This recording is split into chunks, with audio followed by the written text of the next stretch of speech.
Well, this is working, so that's a first good start. Cool.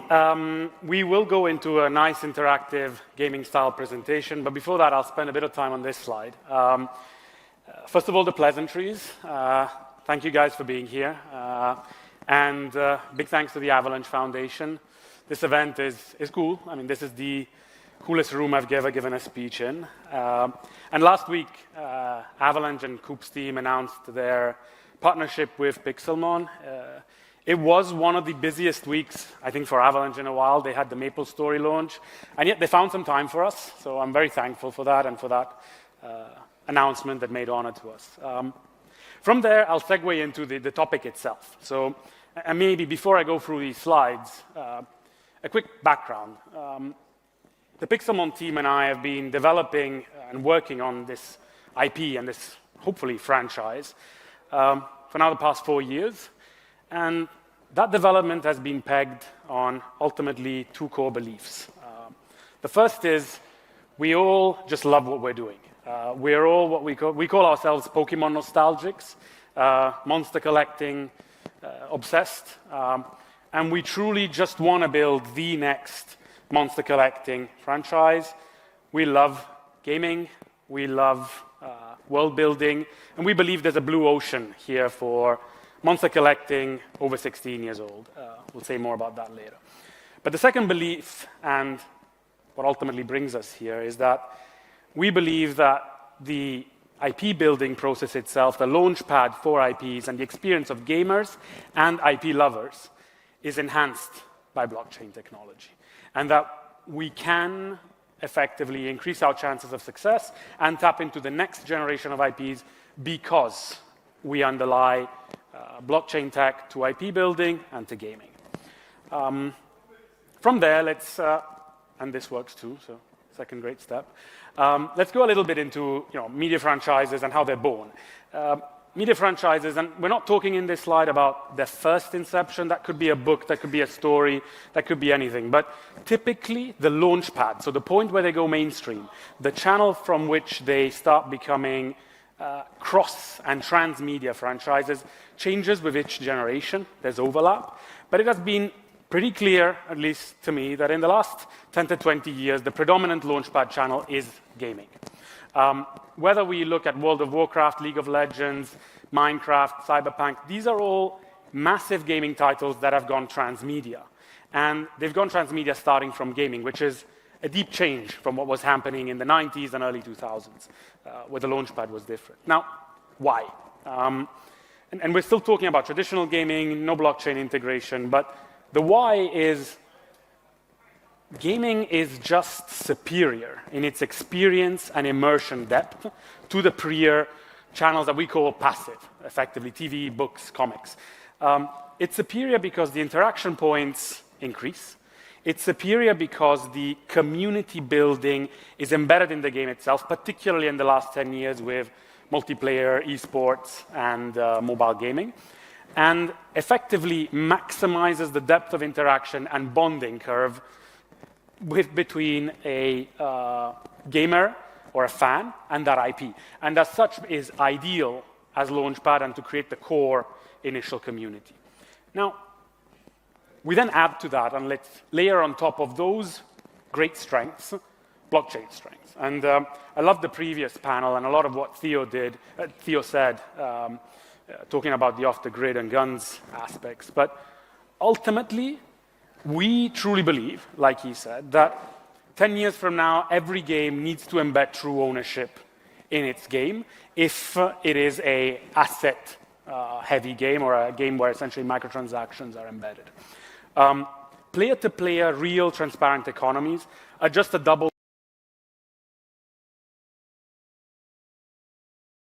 that community building. You can take it further. You can start decentralizing governance. Touchy subject for every developer, but we believe in it. You can do it at different layers, from the guild to the game balancing itself. Complex. And when we're talking about IP building, and Pixelmon is not anymore the only example about this, but you start having the ability to decentralize the IP itself. So RWA setups and frameworks built around the IP itself, which we have implemented, and we're seeing more and more across the space. So back to second belief, the experience and the chances of building the next media franchise are enhanced by blockchain. We do believe that the next channel of IP launchpads will be at the intersection of gaming and blockchain. Now, going from theory, hypothesis, philosophy to actually doing it, and our take on it. We were born in 2022. 2021 as a Discord server, 2022 as our first assets on chain. We were born as an NFT collection. For a very long time, and probably still to an extent today, we're known as an NFT collection, one of the so-called OGs, with a colorful past. Kevin walking around the event area. If you recognize him, you probably know a bit about that past. That's a separate presentation. But effectively, by mid-2022, we were one of the biggest collections by trading volume, by holder count in the ETH-L1 category. We now have 5 different NFT collections, around 20,000 hyper-loyal core holders. We think a good, basically, rock bed to build that IP upon.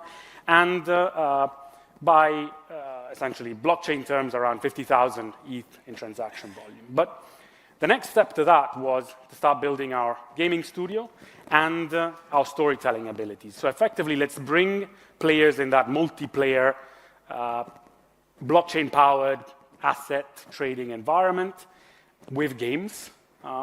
And let's contemporarily go transmedia and bring them into world building, bring them into deep immersion and character love with storytelling. Storytelling, effectively, animation, anime.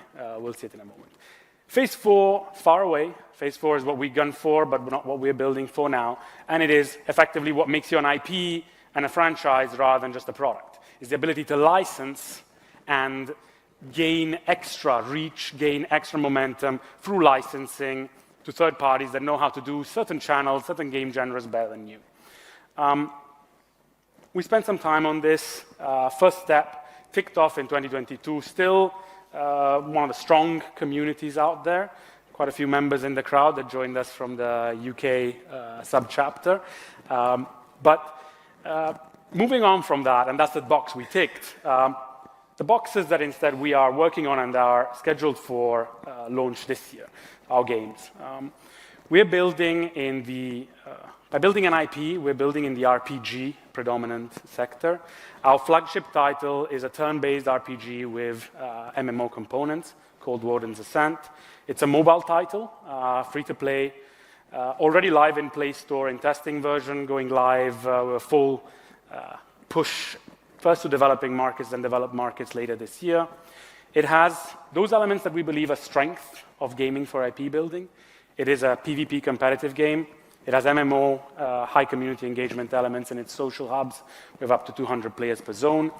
And everything you're basically creating and minting in the game is a on-chain asset, tradable, and resting on effectively one of the most collector-centric IP genres, which is monster, trading and monster IPs.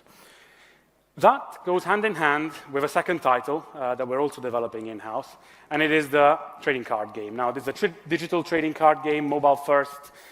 We'll go physical if successful after that. But the key characteristic of it is, first of all, making a trading card game is de-risked versus making other game genres in Web3. Trading card game loops are better battle tested in Web3 than other loops, than RPG or shooter yet. And secondly, with trading cards, you can start tapping into the idle or idler components of the same player base. And by having 2 titles in a collecting IP, you start leveraging interoperability. And one of the third big pillars of what blockchain can bring you, which isn't as easily brought by a pure Web2 centralized technology. So, second title, also going live in the second half of this year, 100% interoperable with Warden's Ascent. So effectively, you have these monsters, you can run around in a world with them, or same asset, same wallet connecting to a different game represents a card in a trading card game. That's not all. Gaming has strengths, and that's community building when we spoke about them. But it also has, to some extent, other than single-player, very well-done games, it has a layer of weakness in IP building. And that layer of weakness is gaming tends to be less narrative intense. Gaming tends to have a harder time making you fall in love with characters and an easier time making you fall in love with worlds and loops and communities. We are hence marrying the game approach with a anime approach brought through at the same time. We have signed with 2 external studios. You don't do anime yourself. You do it with the people that know how to do it back in Japan. They're both studios that have been in the industry for 20 plus years, published on Netflix, Crunchyroll's Prime, et cetera, et cetera. Japanese politics, corporate politics dictate we can't announce their names. But we've effectively been working with them for the past year and a half, very close to finalizing a pilot, and then taking a 12-episode anime season to market through the usual channels, ultimately. We don't believe in revolutionizing wheels that work. So Netflix, Prime, Crunchyroll, whoever will take it. We think this will have 3 impacts. Yes, deepening that love for the IP, focusing on storytelling, focusing on character and persona building. Second, Web2 has a problem in gaming, and that is UA, user acquisition. User acquisition has become incredibly expensive on all channels. It is very, very difficult for new games to emerge and build true momentum. The best way that we've seen in the recent examples in the last 4 or 5 years of hacking that algorithm is through long-form content. We've seen this done by Cyberpunk. You can actually go and see on the Steam chart the very kick of Cyberpunk's release. We've seen this with Arcane and League of Legends. Effectively, every Tier 1 game from Honkai Star Rail to PUBG is working on releasing their own anime because it's the biggest boom to effectively paid for UA and paid for reach. I'll jump from there to probably in closure, talking a little bit about why Avalanche and why we're doing this on this blockchain. There's a lot on this slide. It's quite a few points. I think ultimately the middle 2, user-first, scalability, these are becoming, even for the blockchain world now, hygiene factors, a bit more of a commodity. I'm going to focus on the first and the last.